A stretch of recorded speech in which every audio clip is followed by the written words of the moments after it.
Hello, Andrew Kolsky with Stop My OCD. Today, we're taking a look at some promising treatments for OCD. This is an article that states that we need some additional research in certain areas, but let's take a look at what they're looking at.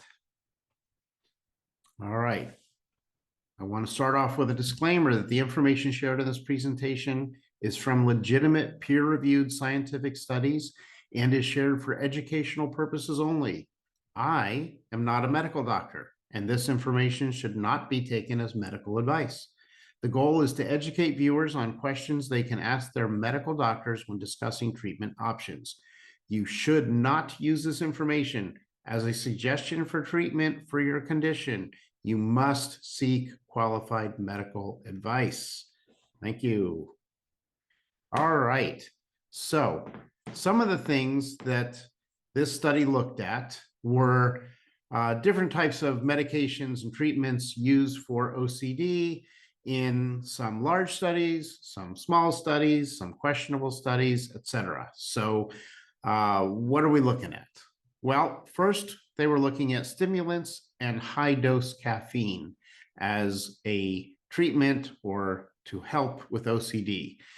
Data from 3 studies suggest marked rapid benefit for OCD and deserve more research.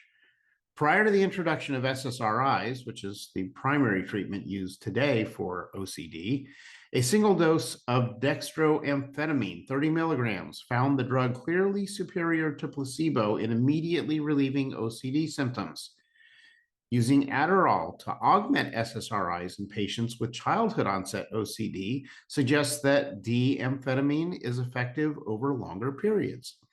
The amphetamine and caffeine both release dopamine in the brain, and the rapid response to both drugs differs from response to all other drugs used to treat OCD and did not diminish over time.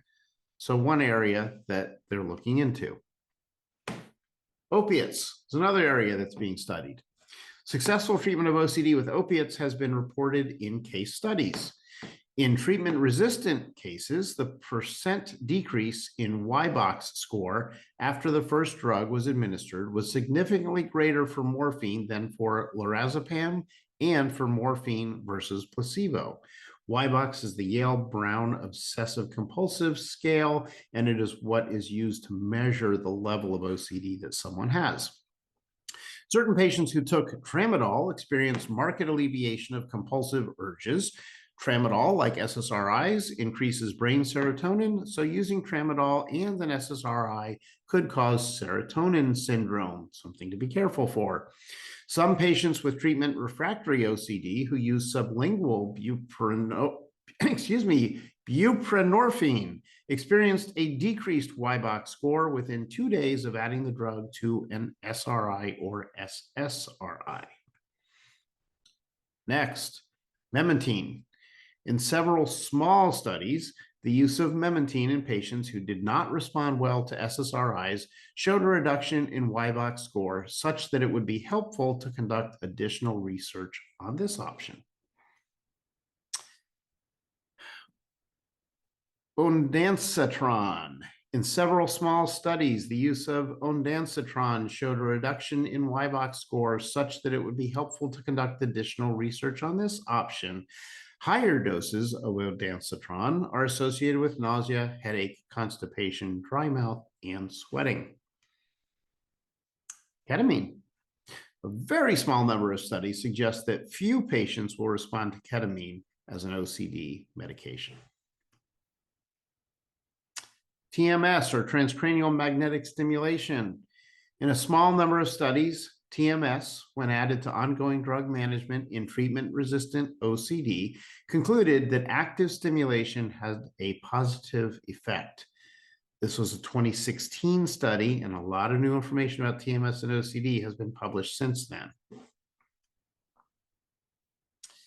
So those are some of the things that are being looked at for promising treatments for OCD. Please feel free to visit our website, stopmyocd.com, join our free OCD support group, find other videos, find resources, information. It's all there. We'd love to see you.